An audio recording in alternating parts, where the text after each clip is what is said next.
देखो चैप्टर है आपके पास introduction to three dimension geometry section formula. देखो प्रीवियस क्लासेस में हमने सेक्शन फार्मूला किया था, ठीक है, 2D में। अगर हमारे पास टू पॉइंट्स हैं, point A and point B, whose coordinates are x1 y1 and x2 y2, इसको ज्वाइन करने पर जो लाइन सेगमेंट बनता है, अगर इसे कोई पॉइंट P, ठीक है, जिसके कोऑर्डिनेट x y हैं, इंटरनली कट कर रहे हैं m रेशो n में, ठीक है, तो x और y की वैल्यू क्या आती थी, यानी कि P पॉइंट से कोऑर्डिनेट्स क्या आते थे, x is equal to m x two plus n x one upon m plus n, और y is equal to m x two plus n x one upon m plus not x two, it is y2 and y1, ठीक है, y की बात कर रहे हैं, m plus n।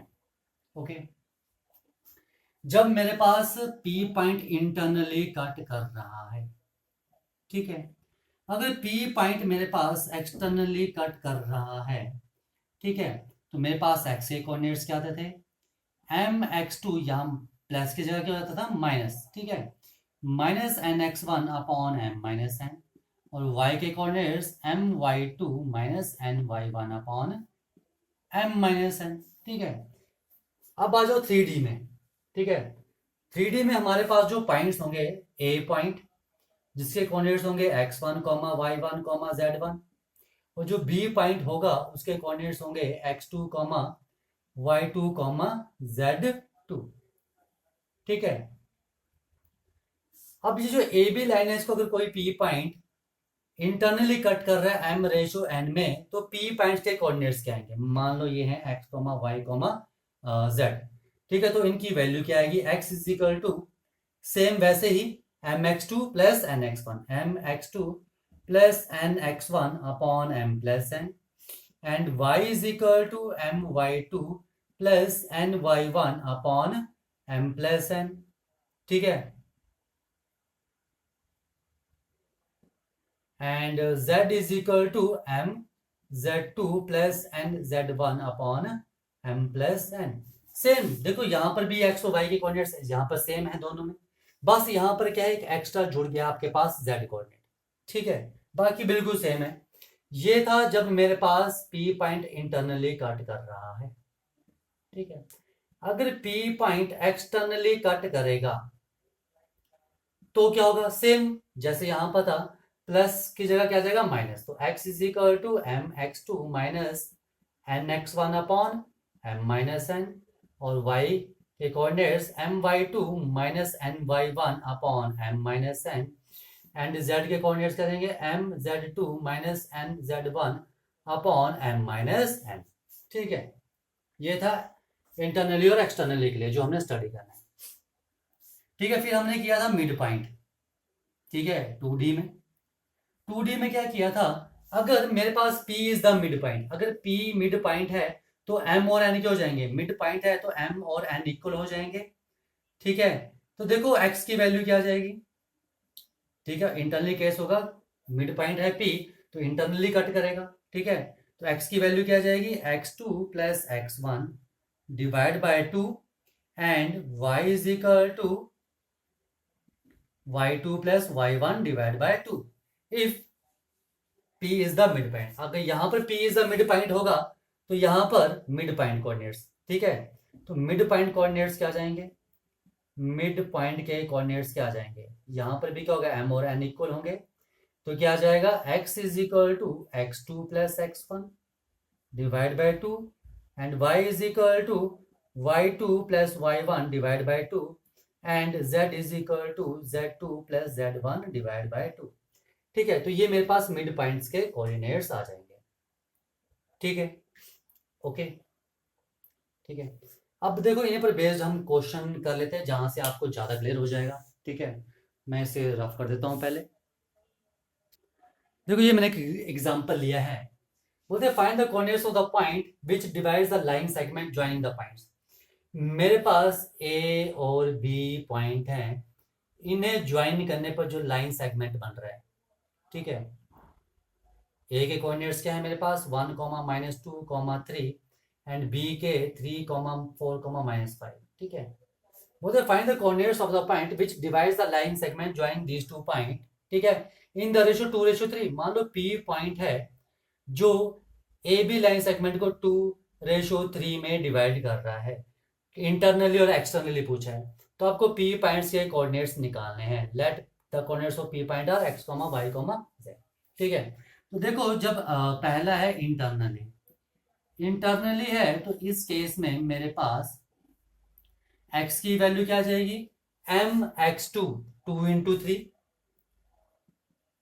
Plus 3 × 1, ठीक है, यार ये x1 y1 एंड z1 मान लो, and this is x2 y2 and z2, तो क्या था, एंड दिस इज m/n, तो mx2 प्लस nx1 यानी कि 2 × 3 प्लस 3 × 1, ठीक है, divide by m plus n 2 + 3, और y के क्या जाएंगे, my2 2 × 4, ठीक है, plus ny2 3 × -2 divide by m plus n, and z के कोऑर्डिनेट्स क्या आ जाएंगे मेरे पास, mz2 3 × -5 प्लस nz1 3 × 3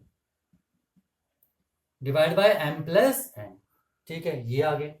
देखो तो क्या रहा है, x की वैल्यू 2 × 3 = 6 + 3 9/5, y की वैल्यू 8 -6 2/5, एंड z की वैल्यू -15 + 9 -6/5, ठीक है, गलत तो नहीं किया कहीं, 9/5 2/5 एंड -15 + 9 2 × ये गलत कर दिया, 2 × -5, ये 2 × -5 एंड 3 × 3, ठीक है, तो -10 + 9 -1 -1/5 आ रहा है, ठीक है, ओके। तो मेरे पास क्या कोऑर्डिनेट्स आ जाएंगे, P पॉइंट्स के कोऑर्डिनेट्स आ जाएंगे 9/5 2/5 एंड -1/5 अगर इंटरनली कट करता है। अब मुझे निकालना है सेकंड केस है एक्सटर्नली, ठीक है, एक्सटर्नली बस सेम है, प्लस की जगह माइनस आ जाएगा, तो क्या आ जाएगा, x = 2 × 3, यहाँ -3 × 1/m-n, ठीक है, and y = 2 × 4 -3 × -2 divide by 2 - 3, and z = 2 × -5 -3 × 3 divide by 2 - 3, यानी कि x की वैल्यू क्या आ गई, 6 - 3 3/-1, y की वैल्यू 8 + 6 14/-1, एंड z की वैल्यू -10 -9 -19/-1, ठीक है।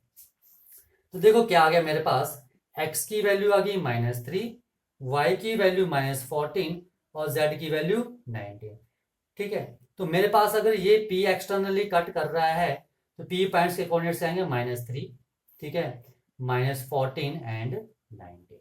तो इस तरह से हम क्वेश्चन करेंगे इंटरनली और एक्सटर्नली के लिए, ठीक है। आ जाओ कुछ और क्वेश्चन करते हैं अलग टाइप के। देखो नेक्स्ट क्वेश्चन है, बोलते using section formula prove that the points, ये 3 पॉइंट्स क्या है, कोलिनियर है।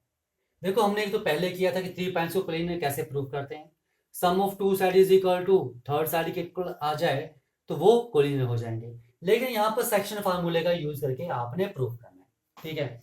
मैंने मान लिया ये 3 पॉइंट्स, ए पॉइंट मान लिया फर्स्ट को, ठीक है, -4, 6, 10, और इसे मैंने बी पॉइंट मान लिया 2, 4, 6, और इसे मैं सी पॉइंट मान लिया 14, 0, -2, ठीक है। अब देखो यहां पर मैं एक ए पॉइंट ले रहा हूं, ठीक है, और एक बी पॉइंट, उनको ज्वाइन करने पर जो लाइन सेगमेंट बन रहा है, ठीक है। मैंने मान लिया कि ए बी लाइन को कोई पी पॉइंट है जिसके कोऑर्डिनेट्स x, y, z हैं, वो इसे k/1 में डिवाइड कर रहा है, ठीक है। देखो अगर ये तीनों पॉइंट्स कोलिनियर होंगे तो तीनों एक ही लाइन पर लाई करेंगे, ठीक है।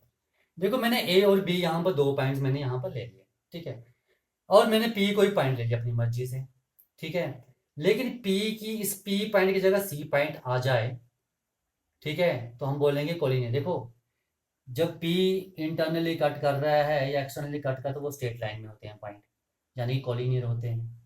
तो मुझे यहाँ पर एक्स वाई जेड की वैल्यू मुझे ये बतानी कि ये चीज़ आ जाए, ठीक है। तो पहले यहाँ से यहाँ से एक्स वाई जेड की वैल्यू निकाल लो। तो एक्स क्या आ जाएगा, के इंटू टू, 2k, ठीक है, -4 divide by k plus 1, and y is equal to, y क्या आ जाएगा, 4k plus 6 divide by k plus 1, and z is equal to 6k plus 10 upon k plus 1। ठीक है। देखो मैं क्या करूंगा यहाँ पर, देखो 14 0, 2 है, ठीक है। मैं क्या करूंगा यहाँ पर, इस वैल्यू को एक्स कोऑर्डिनेट के इक्वल ले लूंगा, ठीक है। वहां से जो के की वैल्यू निकलेगी उन्हें यहाँ पर पुट करूंगा। अगर y की वैल्यू 0 आ गई और z की वैल्यू -2 आ गई, इसका मतलब ये पॉइंट क्या थे, सेम। देखो सेक्शन फार्मूले से कैसे करना है, ए और बी आपने ये 2 पॉइंट्स ले लिया, मैंने कोई पी पॉइंट ले लिया जो इसको k/1 में डिवाइड कर रहा है, ठीक है। अब मैं यहाँ क्या करूंगा, यहाँ से मैंने एक्स वाई जेड की वैल्यू निकाल ली, ठीक है। तो यहाँ पर मैं क्या करने वाला हूँ, फर्स्ट को इक्वेट करने वाला हूँ, 2k-4 upon k plus 1 is equal to 14। First के इक्वल इक्वेट कर दिया है। यहाँ से जो k की वैल्यू आएगी उन्हें यहाँ पर सब्स्टिट्यूट करने पर 0 और -2 आ रहा है, तो इसका मतलब ये जो p पॉइंट और c पॉइंट जो है वो एक ही है, यानी कि ये कॉन्साइड कर रहे हैं, ठीक है। तो आ जाओ, तो 2k-4 is equal to 14k plus 14, इसको वहां ले गए तो -12k is equal to 18, and k is equal to -3 upon 2, ठीक है। k की वैल्यू क्या देगी, -3 अपॉन 2। इसे यहां पर सब्स्टिट्यूट करो y में, y is equal to 4 -3 upon 2 plus 6 upon -3 upon 2 plus 1, -6 plus 6 divide बाय -3 अपॉन 2 प्लस 1, ये ऊपर 0 हो गया, तो y की वैल्यू क्या आ गई, 0 आ रही है, सेम, ठीक है। अब z के लिए चेक करो, z is equal to 6, k की value -3 upon 2 plus 10 upon -3 upon 2 plus 1, तो z is equal to -9 plus 10 upon -3 plus 2 upon 2, ठीक है। यानी कि z क्या आ गया मेरे पास, -1 upon -1/2, minus minus plus, and z is equal to क्या आ गया मेरे पास, नहीं ये +1, तो ये आ गया मेरे पास -2। अब देखो k की वैल्यू मैंने फर्स्ट वैल्यू लेकर निकाली है, ठीक है, k की वैल्यू ये आ रही है। फिर इस वैल्यू को मैंने y और z में पुट किया तो y और z की वैल्यू सेम आ रही है। इसका मतलब जो पॉइंट P है एंड पॉइंट जो C है कॉन्साइड कर रहे हैं, ठीक है। यानी कि P बोलो चाहे C बोलो, ये एक ही पॉइंट है, ठीक है, ये एक ही पॉइंट है। तो यही पॉइंट आगे, तो यहां से हम बोल सकते हैं कि ये जो 3 पॉइंट्स है A B C, ये क्या है, कॉलिनियर। तो सेक्शन फार्मूले से हम ऐसे करेंगे, ठीक है। आपने क्या करना, कोई 2 पॉइंट ले लेने हैं, एक्स वाई जेड की वैल्यू निकालो, ठीक है, किसी एक वैल्यू के बराबर इक्वेट कर दो, जो k की वैल्यू आएगी वो बाकी 2 वैल्यू में सब्स्टिट्यूट करनी है। अगर सेम कोऑर्डिनेट्स आगे जो थर्ड पॉइंट है तो हम बोलेंगे पॉइंट्स क्या है, कोलिनियर, ओके, ठीक है। अब मैं आपको एक चीज और बता दूं, ठीक है, हमने प्रीवियस क्लास में किया था, अगर हमारे पास ट्राइंगल है जिनके vertices x1 y1 x2 y2 and x3 y3 हैं, ठीक है, तो उसके सेंट्रॉइड के कोऑर्डिनेट्स क्या होते हैं, ठीक है। ये कोई ट्राइंगल है, ठीक है, अगर इसके vertices x1 y1 a and b point x2 y2 and z x3 y3 है, तो इसके सेंट्रॉइड के कोऑर्डिनेट्स क्या होते थे, x1, ठीक है, ऐसे ही होते थे। कैसे लेते थे हम सेंट्रॉइड के कोऑर्डिनेट्स, हम कैसे लेते थे, x1 plus x2 plus x3 divide बाय 3 and y1 plus y2 plus y3 divide बाय 3, ठीक है। सिमिलरली अब हम 3D में पढ़ रहे हैं, ठीक है, तो अगर मेरे पास कोऑर्डिनेट्स x1 y1 z1 है एंड x2 y2 z2 है and x3 y3 and z3 है, तो सेंट्रॉइड के कोऑर्डिनेट्स क्या जाएंगे, x1 plus x2 plus x3 divide बाय 3, y1 plus y2 plus y3 divide बाय 3 and z1 plus z2 plus z3 divide बाय 3। ठीक है, तो ये यहां पर सेंट्रोइड के कोऑर्डिनेट्स होंगे। ओके,